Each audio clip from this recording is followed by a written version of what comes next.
Graça e paz, olá, tudo bem com vocês? Espero que sim. Estou aqui mais uma vez, graças a Deus, para poder levar uma mensagem do coração do Senhor ao teu coração, ao meu coração. E como é bom, eu não canso de falar, todas as vezes que venho aqui fazer vídeo, ou seja, para postar uma frase, para postar uma mensagem. Eu não canso de falar o quão prazeroso quanta honra eu tenho em poder estar sendo usado como instrumento nas mãos do Senhor para poder fazer aquilo que Ele pediu, que Ele me pediu, que Ele pediu a tantas pessoas. Ide até os confins da terra e pregai o Evangelho a todos os povos, a todas as nações. E como eu entendi aquilo que o Senhor quer de nós, que é obediência. Então eu sigo aquele ditado, né? Manda quem pode, obedece quem tem juízo. Mas é muito bom ser usado, é muito bom saber que eu sou útil nas mãos do Senhor para, com certeza, tocar o coração de alguém que vai receber essa mensagem, alguém que recebe as minhas mensagens, as mensagens que eu entrego através do Espírito Santo, porque as mensagens não são minhas, as mensagens vêm do coração do Senhor. Eu sou apenas um instrumento e eu creio com todo o meu coração que a mensagem chega, a mensagem alcança o coração que deve ser alcançado. Então, glória a Deus por isso. E estou aqui para mais uma mensagem, e como é de costume, eu vou iniciar aqui com o meu slide, que já virou tradição, e o tema desta mensagem é Deus de milagre, Deus de promessas. O porquê? Porque muitas pessoas, a maioria que não conhece ao Senhor intimamente, que não tem o Senhor Jesus como seu amigo íntimo, que não caminha com Deus no seu dia a dia, conhece o Senhor Deus como Deus de milagres. Quem nunca viu ou ouviu falar, né, de um milagre na vida, ou de um parente, ou de um amigo, ou na sua própria vida, um milagre que aconteceu aí? Muitos já ouviram falar, muitos já presenciaram, muitos já viram testemunhos. Mas o que muitos não sabem, a maioria que não o conhece sabe, é que ele também é um Deus de promessas. Ou seja, Deus ele promete. Deus ele promete e cumpre. Então, para a gente poder falar um pouquinho, né, contar um pouquinho essa história, ou falar um pouquinho, entregar essa mensagem para você, vamos lá para o texto bíblico, que está lá no livro de Ezequiel, do profeta Ezequiel. O capítulo é o 12 e o versículo é o 28, que diz assim a palavra do Senhor: Portanto, diga-lhes, assim diz o Senhor Deus, nenhuma das minhas palavras será adiada, e a palavra que eu falar se cumprirá, diz o Senhor Deus. Amém. Então, aqui é uma passagem muito, muito poderosa, né? Que o Senhor diz que nenhuma das palavras dele vai ser adiada. Não vai. E aquilo que ele falar vai se cumprir. Então,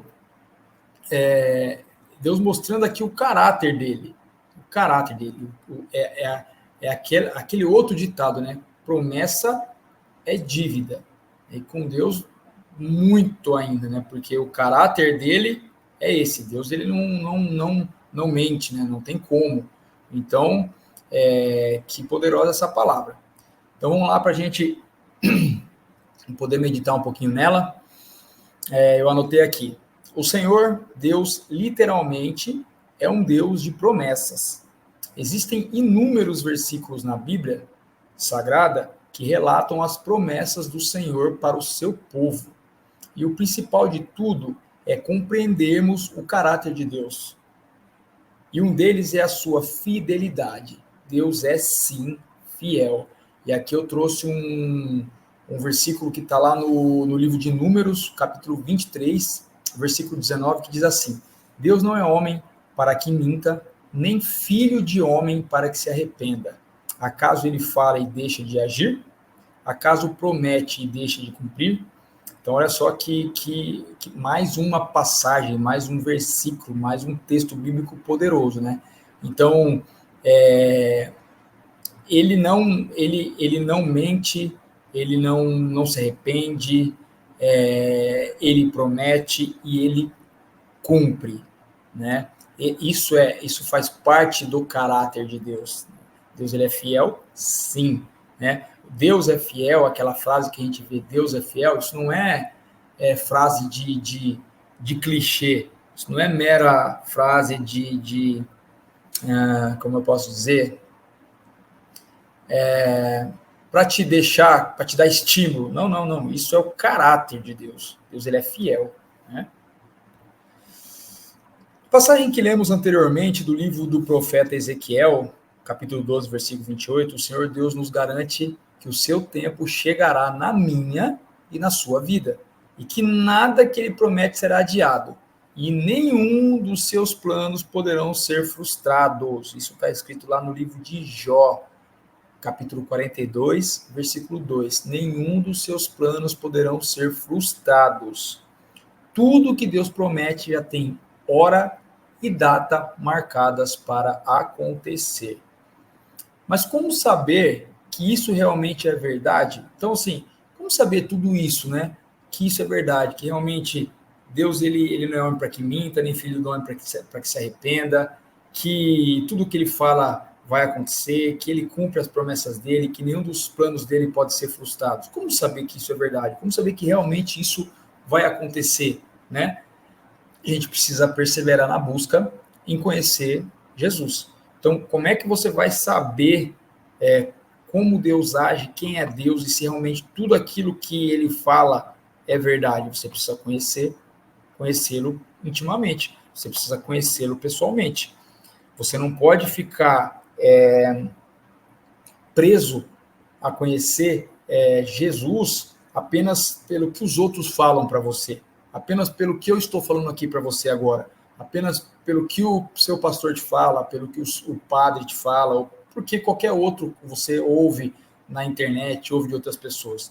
Você precisa perseverar na busca em conhecê-lo.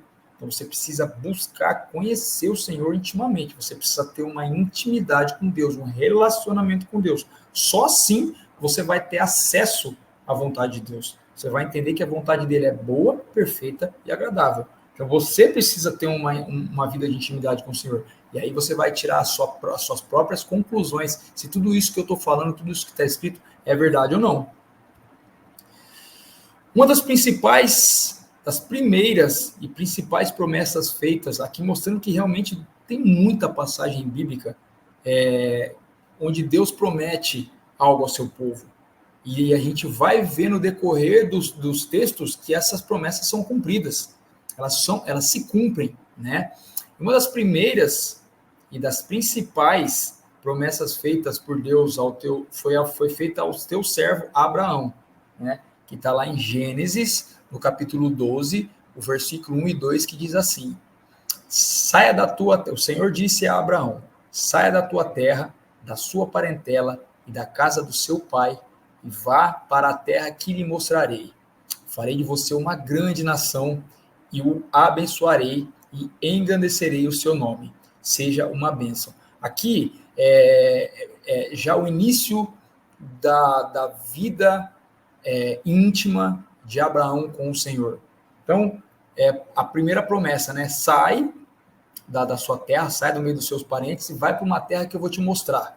Farei de você, então aqui é uma promessa, farei de você uma grande nação, e o abençoarei e engrandecerei o seu nome. Seja uma bênção. Então, aqui primeiro ele fala, vai, só vai, faz a sua parte, vai que eu vou te mostrar. Então, o que ali Deus já estava exigindo e provando de Abraão? A fé dele. Pô, peraí, mas eu vou para onde? Só vai, faz o que eu estou falando que no caminho eu vou te mostrar. né? Então, aqui já provando a fé. Por isso que o Abraão, até hoje, ele é chamado de pai da fé, porque a fé é legítima e verdadeira começou com Abraão, né? Ia para onde? Para onde? Deus não falou para onde que ele tinha que ir, só falou: sai da tua terra e vá para a terra que lhe mostrarei ainda. Ele não mostrou, né? E aqui é a promessa: farei de você uma grande nação. E aí, aqui eu coloquei a imagem, tá meio embaçada, meio embaçada, né? Mas aqui é uma foto, uma imagem da cidade de Jerusalém, né? Dos dias de hoje. Mas aqui só para contextualizar, segundo alguns historiadores, né? Segundo os historiadores, Israel foi invadida por cerca de 50 vezes. Israel foi invadida e destruída e reconstruída por pelo menos 12 vezes. Então, assim, você vê, hoje Israel é a terra onde mora os filhos de Abraão, né? Os hebreus lá da antiguidade, da época de Abraão, os judeus, e hoje os israelitas na época, e hoje são os israelenses, né? E que moram aí em Israel, que são descendência de Abraão. Os hebreus, os judeus, os israelitas e hoje os israelenses são descendência de Abraão.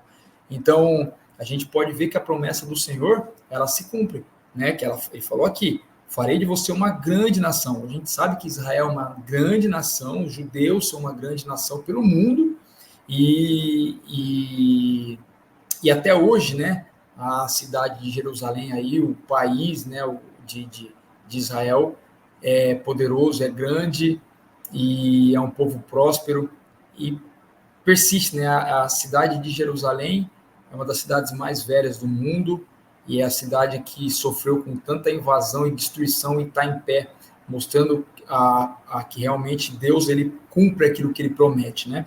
Então, isso aqui é só para ilustrar para vocês a fidelidade do Pai.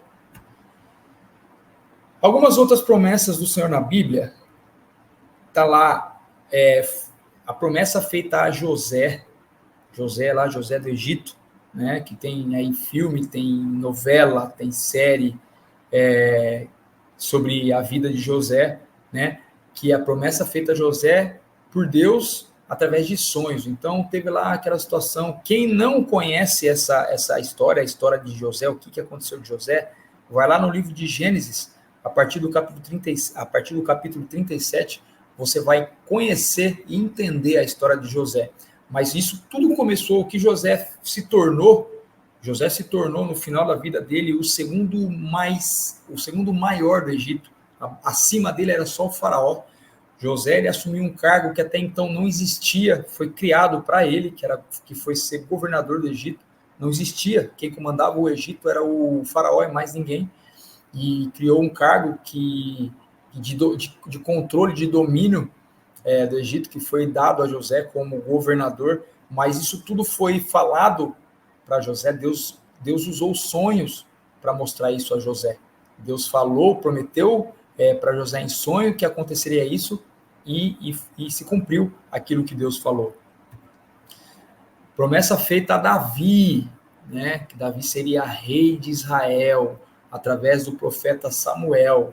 Essa promessa, essa passagem está lá no livro de 1 Samuel, no capítulo 16, versículo 13, quando a gente vê a imagem aí, quando o profeta Samuel unge o menino, o garoto, Davi a rei. Mas aí tem toda uma contextualização na vida de Davi antes de Davi assumir o trono, mas no final, Davi assumiu o trono do povo, né, da nação de Israel, e tanto que no Novo Testamento chamam Jesus de filho de Davi, além de ele assumir o reinado, né, como prometido por Deus através do profeta Samuel. Davi, da descendência de Davi veio o Messias, veio Jesus, né? Então, mais uma promessa que foi dada e se cumpriu. Promessa feita a Saulo, feita pelo Senhor Jesus no caminho a Damasco. Então, aqui eu vou ler o que está lá no livro de Atos, no capítulo 9, os versículos de 3 a 6. Diz assim a palavra de Deus: Enquanto seguia pelo caminho, ao aproximar-se de Damasco, subitamente uma luz do céu brilhou ao seu redor. Ele caiu por terra e ouviu uma voz que lhe dizia: Saulo, Saulo, por que você me persegue? Ele perguntou: Senhor, quem é você? E a resposta foi: Eu sou Jesus, a quem você persegue. Mas levante-se e entre na cidade, onde lhe dirão o que você deve fazer. Aqui continua, né? Continua aquilo que Jesus tinha para a vida de Paulo, que é a promessa feita a Saulo, né? Que até então era Saulo, ele não tinha ainda sido transformado em Paulo, né? O apóstolo Paulo. Mas o Senhor disse a Ananias: Vá, porque este é para mim um instrumento escolhido para levar o meu nome diante dos gentios. Gentios, na época, eram aqueles que não conheciam o Senhor, que não viviam, né, debaixo da vontade de Deus, aqueles que não acreditavam em Deus, né?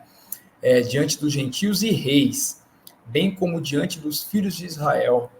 Pois eu mesmo, Jesus falando isso, pois eu mesmo vou mostrar a ele quanto deve sofrer pelo meu nome. Atos, capítulo 9, versículo 15 e 16. Deixa eu ver o que tem aqui. Tá. Então, aqui é o próprio Jesus, né, prometendo a Saulo, até então era Saulo, assassino de cristão, porque Saulo ele matava aqueles que seguiam Jesus, porque ele achava que aquilo era uma seita religiosa, né, eles não acreditavam que Jesus era o Messias, então eles achavam que aquilo era uma seita, e Saulo ele era perseguidor de cristãos e assassino, ele matava, mas aqui o Senhor Jesus tinha uma promessa, né, que ele iria pregar o evangelho a gentios, aqueles que não acreditavam, a reis, e que ia sofrer pelo nome de Jesus, né? Mas que é um sofrimento bom. E tudo isso, você for ler o livro de Atos dos Apóstolos na Bíblia, conta toda a trajetória do apóstolo Paulo, né? Então a gente vê que tudo aquilo que Jesus ele prometeu, ele cumpriu. Tudo aconteceu, né, na vida de Paulo. Tanto que Paulo é o maior escritor do Novo Testamento, né? A maioria dos livros do Novo Testamento foram escritas por Paulo, pelo apóstolo Paulo. Então, mais uma promessa que foi cumprida, né, pelo Senhor Deus. Aqui, meditando um pouquinho naquilo que a gente leu, naquilo que a gente viu. Precisamos crer com todo o nosso coração nas palavras do Senhor. A gente precisa crer. Ele nunca falhou e nunca decepcionou. Mas precisamos fazer a nossa parte. Em primeiro lugar, precisamos buscar conhecê-lo no secreto, ou seja, você precisa ter o seu momento com Deus, você precisa ter um momento de intimidade, você precisa ter um momento no seu lugar, no seu local de oração, só você e o Senhor, né? Vocês dois, a sós, na intimidade, o seu secreto. Você precisa estar no centro da vontade de Deus, obedecer os seus estatutos, leis e mandamentos. A gente precisa ser obediente a Deus. Não adianta a gente achar que a gente vai obter tudo aquilo que Deus tem para nos dar se a gente vive da maneira que a gente quer, se a gente faz as coisas que a gente quer. A gente precisa ser obediente a Deus, fazer aquilo que agrada ao Senhor, obedecer às leis, obedecer os mandamentos, obedecer os estatutos, né? Só assim a gente consegue conhecer Deus intimamente e realmente saber tudo aquilo que Ele tem para nós, né? Precisamos ser fiéis ao Senhor, andando em obediência, para que possamos ver todas as suas promessas se realizarem em nossa vida, em nossas vidas. A gente precisa ser fiel, Deus é fiel, mas a gente precisa ser fiel a Ele, obediente a Ele, para que tudo aquilo que Ele tem para nos entregar possa ser entregue realmente, né? Aqui, bom, é isso, né? Então, Deus, Ele é... Deixa eu tirar aqui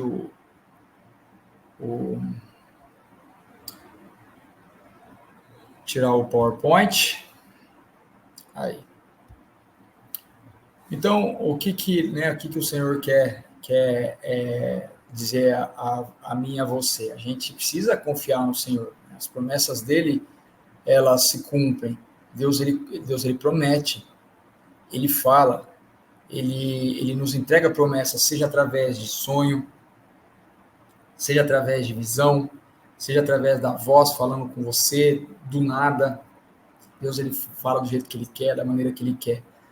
Para a gente poder ter acesso a tudo isso, para a gente poder ter esse contato, essa intimidade, e saber que ele realmente é um Deus que promete, que cumpre, conhecer o caráter de Deus, conhecer a boa, agradável e perfeita vontade de Deus, a gente precisa buscar isso.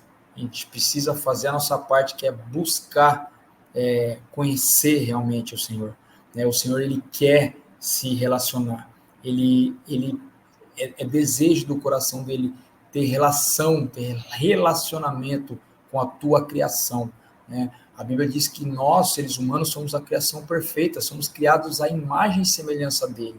Nós fomos criados para interagir com o Senhor, para ter relacionamento com Deus, para saber tudo aquilo que Deus quer fazer na nossa vida e através da nossa vida, para que a gente possa ter uma vida de prosperidade, de bonança, de paz, de tranquilidade, mesmo em meio a preocupações, a turbulências, a tempestades, a problemas, mas a gente tem uma vida de paz e tranquilidade, porque a gente sabe quem é o Senhor. A gente sabe que tudo aquilo que ele prometeu, ele vai cumprir. Se você está passando por um momento de dificuldade, calma, Calma, porque a promessa dele ela vai se cumprir. A palavra dele não volta atrás. Ele não é homem para que minta, nem filho do homem para que se arrependa. Caso ele fala alguma coisa e ele não cumpre, A palavra diz, a gente leu isso. Então, mas como é que a gente pode saber que isso realmente é caráter dele, isso acontece? Isso não é apenas frase de para-choque de caminhão. Você precisa conhecer o Senhor. Você precisa buscar, você precisa ler a Bíblia, você precisa ter intimidade, você precisa ter momento de oração, você precisa ter um momento diário de oração com Deus, só você e Ele, sabe? Você tem que abrir mão de outras coisas que não vão te trazer benefício para você buscar a presença do Senhor na sua vida. Então, você precisa fazer a sua parte, você precisa buscar. Só assim você vai ter conhecimento da boa, perfeita e agradável vontade do Senhor para a sua vida. E você vai conseguir ter uma vida de paz, sabendo que Deus está no controle de todas as coisas. Amém? Então, é essa mensagem que Deus colocou no meu coração para entregar para você, para entregar para mim. Espero que isso faça sentido na tua vida, como faz na minha, como vem fazendo na minha vida. A minha busca por Deus ela é diária. Eu quero muito mais dele hoje do que eu tive ontem. E amanhã eu peço para que ele me dê esse desejo de ter amanhã mais do que eu tenho hoje. Então, essa busca minha é diária e eu não abro mão disso. Hoje eu não consigo mais viver sem a minha intimidade, sem o meu devocional diário, que eu faço logo cedo. Eu entrego as primícias do meu dia para Deus e eu não abro mão disso. E o que eu vivo com Deus é extraordinário, é sobrenatural. E eu espero que você também possa ter o que eu tenho, você possa entender aquilo que Deus quer dizer a você, ao teu coração, e que você passe a ter uma vida de intimidade com o Senhor, para que você possa conhecer o Deus, que é o Deus de milagre, mas que ele também é o Deus de promessa, mas que ele é fiel, ele cumpre todas as promessas dele na sua e na minha vida. Amém? Bom, é isso. Beijo no coração. Fiquem com Deus. Até o próximo vídeo. Tchau, tchau.